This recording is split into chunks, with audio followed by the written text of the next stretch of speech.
never seen him take the gun, but I guess he must have. And then he left half an hour later, and he even said goodbye. And I thought something wasn't right, but I didn't know what to do, so I didn't do anything.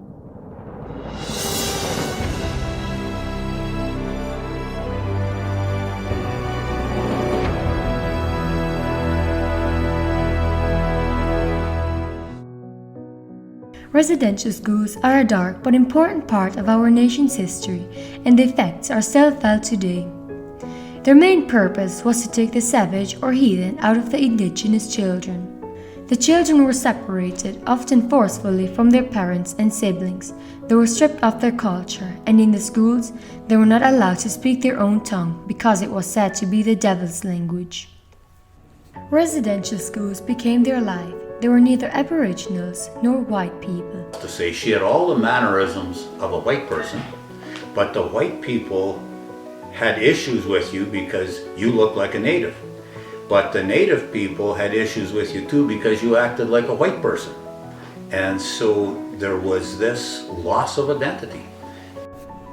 Through all this, the children were expected to survive and thrive. Evidently, this was not the case, and the scars of the residential schools on the indigenous people are still seen today.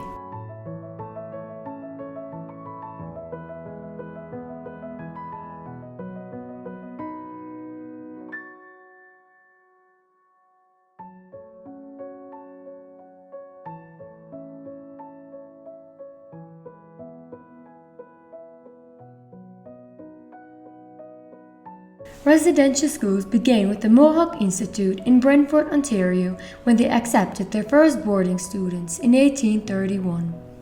The last residential school shut down was the Gordon Indian School in Saskatchewan in 1996. Over 150,000 Aboriginal children attended one of the 130 residential schools opened in Canada over the past 150 years. In the 1870s, the federal government and the Indigenous leaders both wanted the schools, though, for different reasons. The leaders thought they would help their youth be successful in a land of strangers, and the government wanted the First Nations people to be economically self-sufficient as well as to turn them into white people. Christian missionaries were brought in to help boost religious conversion. Thus, 3 schools were built in 1883. This was not what the Indigenous leaders had in mind. Children were isolated from their culture and traditions. Upon arrival, their hair was cut and their traditional clothes were taken. They were segregated by gender and forbidden to speak their own language. Sometimes they were even given Christian names. The staff spent a lot of time on Christian practices, while the children's own culture was scorned and criticized.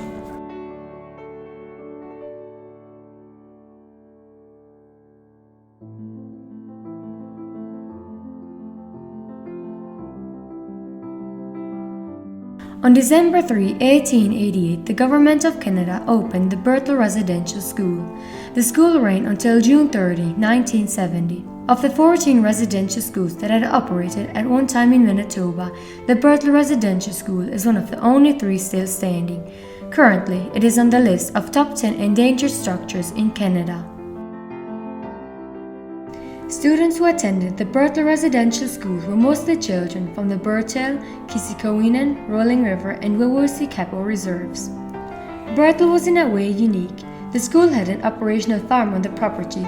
Students would attend classes for half the day and then work the farm for the rest of the day. There were 2 shifts, one in the morning and another in the afternoon. The afternoon shift ran till about 7.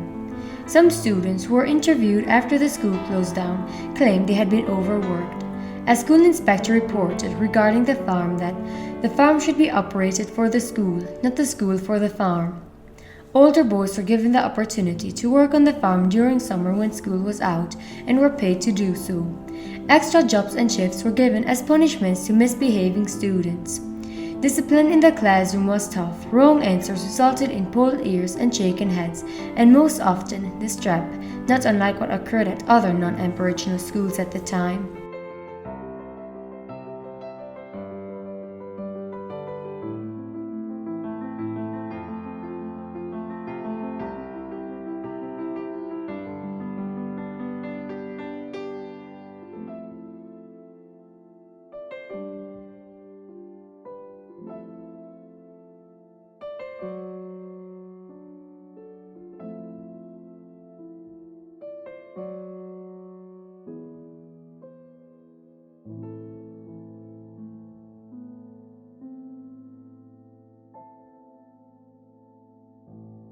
Carol and her husband Russ Andrews agreed to do an interview.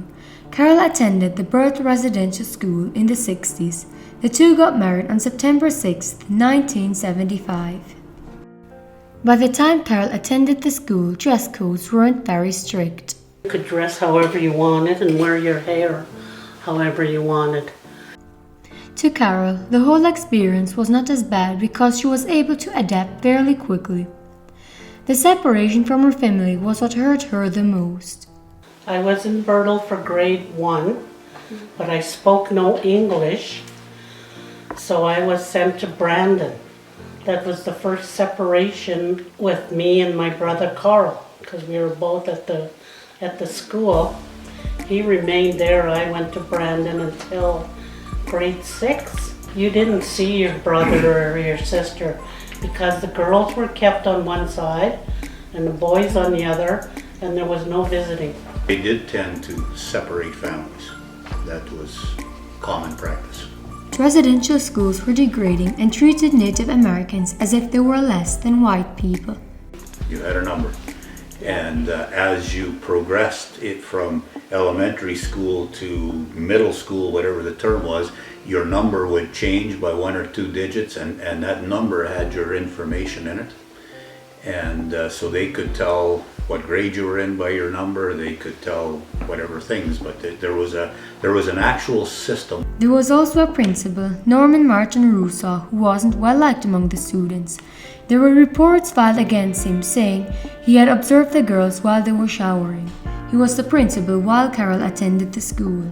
He wasn't well liked. He was really quite mean. Anyway, I had this aunt there, and some girls convinced her to bring them some cookies. So she took some cookies and she had them in her apron, and the principal happened to meet her in the floors there, and he said, "What's in your apron?" So he opened it up and these cookies fall out. So he took his belt off and he started hitting her with it. So she grabbed it from him and she took the buckle end of it and hit him. He was pretty cut up on the face a little, and she ran away from school. That was the last the school saw of Carol's aunt.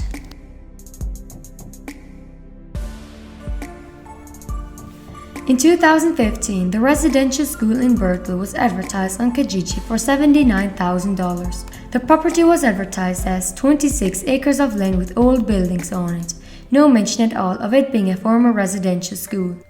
The property was purchased by Dylan Laforte, who currently lives in the principal's residence attached to the school. Initially, his plan was to use the building to make living quarters for veteran friends with handicaps and who are dealing with mental health issues. After he learned from trespassers that the building had actually been a residential school, he decided to rethink his plans. With indigenous ancestry and a grandfather who had been a residential school survivor, Dylan Laforte decided to take it upon himself to clean and fix up the school, with the dream of one day opening a heritage museum. Carol's brother, Carl, also went to the Bertha Residential School. Unlike her, he was never able to adjust. When he was 15, he committed suicide. He couldn't handle the pressure anymore, so he gave up. He didn't get the support he needed from his parents.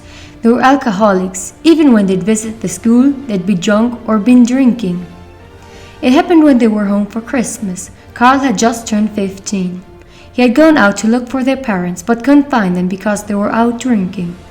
On the way home, he drove his car into the ditch. It was the last straw. He came into the house and I never seen him take the gun, but I guess he must have. And then he left about half an hour later, and he even said goodbye. And I thought something wasn't right, but I didn't know what to do. So I didn't do anything, and to this day it kind of, you wonder, should you have said something? Should you have gone with him? Carl wasn't the only one. There's a lot that went down the same road as he did. They just didn't adapt too well after schools were shut down. They'd go home and they weren't accepted by white or by their own, and their parents were alcoholics, and they also became alcoholics, and it's sad, really. Residential schools have greatly affected the mental and emotional health of former students. This includes mental distress, depression, substance abuse, stress, and suicidal behaviors. The suicide rate in Native Americans is 3 times higher than in non-Native Americans. You have to wonder why are the rates so high? Why does it continue to happen? And it's a difficult thing. It's a very difficult thing. The effect of the residential schools still linger and will continue to impact Indigenous people for generations to come.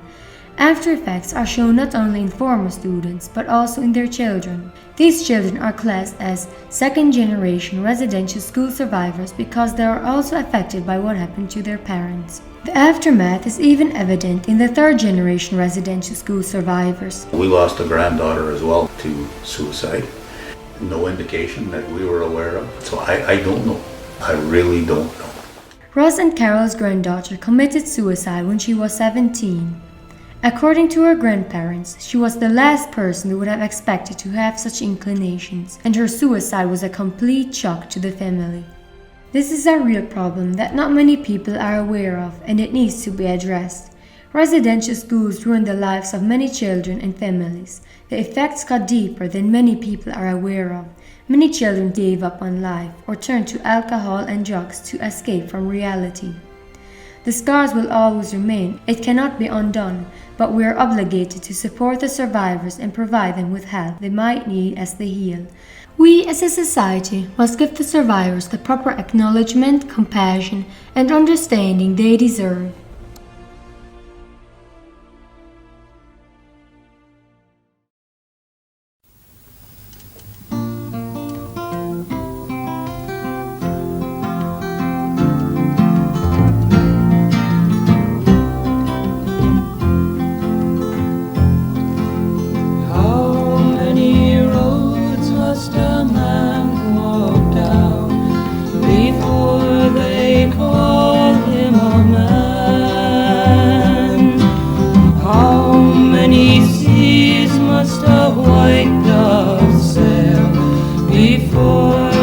Sleeps in the sand.